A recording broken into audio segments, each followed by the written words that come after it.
Olá, alunos, aqui é o professor Marcelo Martins. O tema da nossa aula de hoje é a música e sua história. A história da música é rica em conhecimentos. Desde os primórdios, os homens produziam diversas formas de sonoridade. A humanidade possui uma relação longa com a música, sendo essa uma das formas de manifestação cultural mais antiga. A música é um tipo de arte que trabalha com harmonia entre os sons, o ritmo e a melodia. Todos esses elementos são importantes e podem nos transportar para outro tempo e espaço, resgatar memórias e reacender emoções. Vamos ver como essa linguagem artística caminhou durante os séculos até os nossos dias.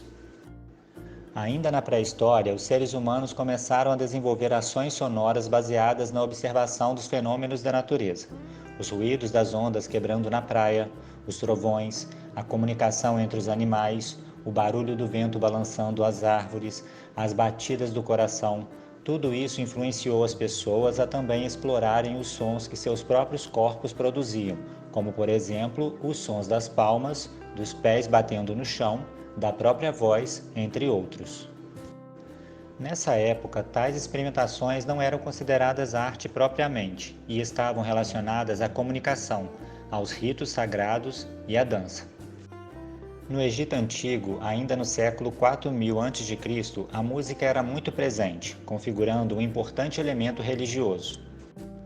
Os egípcios consideravam que essa forma de arte era uma invenção do deus Tote e que outro deus, Osíris, a utilizou como uma maneira para civilizar o mundo. A música era empregada de forma a complementar os rituais sagrados em torno da agricultura, que era farta na região, e os instrumentos utilizados eram harpas, flautas, instrumentos de percussão e cítara, que é um instrumento de cordas derivado de um instrumento chamado lira. Na região da Mesopotâmia, localizada entre os rios Tigre e Eufrates, habitavam os povos sumérios, assírios e babilônios. Foram encontrados harpas de 3 a 20 cordas na região onde os sumérios viviam e estima-se que seja objeto com mais de 5.000 anos. Também foram descobertas cítaras que pertenceram ao povo assírio. Na Ásia, em torno de 3.000 anos antes de Cristo, a atividade musical prosperou na Índia e China. Nessas regiões, ela também estava fortemente relacionada à espiritualidade. O instrumento mais popular entre os chineses era a cítara, e o sistema musical utilizado era a escala de 5 tons pentatônica. Já na Índia, em 800 a.C., o método musical era o de ragas, que não utilizava notas musicais e era composto de tons e semitons. Podemos observar que a cultura musical na Grécia Antiga funcionava como uma espécie de elo entre os homens e as divindades. Tanto que a palavra música provém do termo grego musique, que significa a arte das musas. As musas eram as deusas que guiavam e inspiravam as ciências e as artes. É importante ressaltar que Pitágoras, grande filósofo grego, foi o responsável por estabelecer relações entre a matemática e a música, descobrindo as notas e os intervalos musicais, além de instigar o pensamento a respeito das divisões rítmicas do tempo. Sabe-se que na Roma Antiga, muitas manifestações artísticas foram herança da cultura grega, como a pintura e a escultura. Supõe-se dessa forma que o mesmo ocorreu com a música. Entretanto, diferente dos gregos, os romanos usufruíram dessa arte de maneira mais ampla e cotidiana. Já na época renascentista, que compreende o século XIV até o século XVI, a cultura sofreu transformações e os interesses estavam voltados para a razão, a ciência e o conhecimento do próprio ser humano. Tais preocupações se refletiram também na música, que apresentava características mais universais e buscava se distanciar dos costumes que a Igreja obtinha. Uma característica significativa da música nesse período foi a polifonia, que compreende a combinação simultânea de 4 ou mais sons. A partir do século XVII, o movimento barroco promove mudanças marcantes no cenário musical.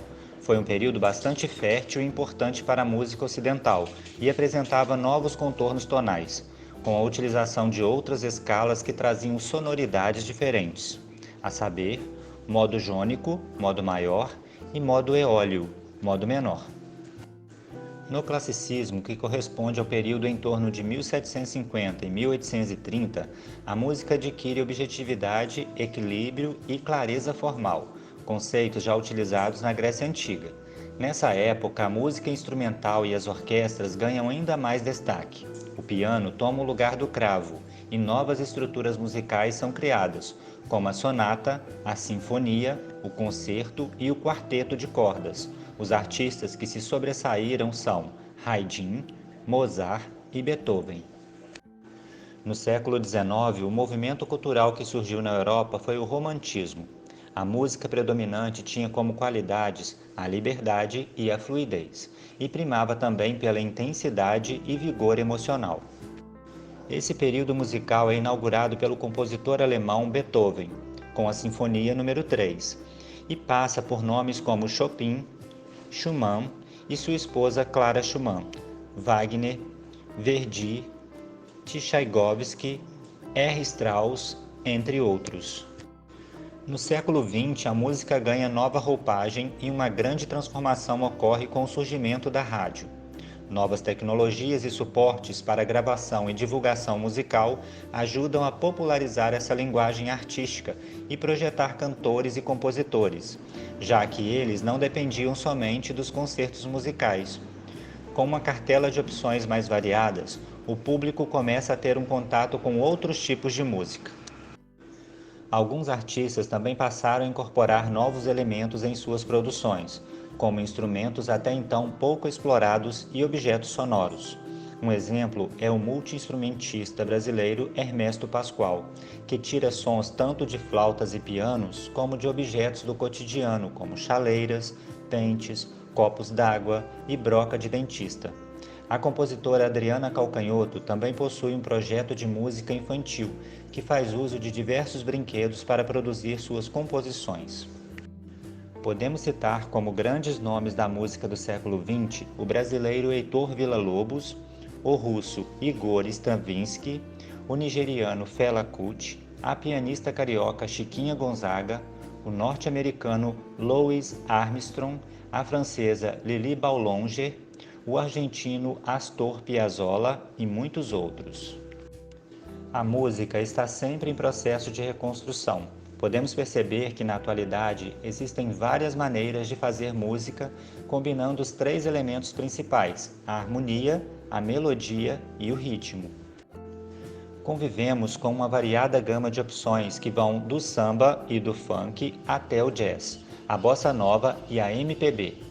No Brasil especificamente, temos uma cultura muito diversificada, onde cada região do país aprecia e produz um tipo de música.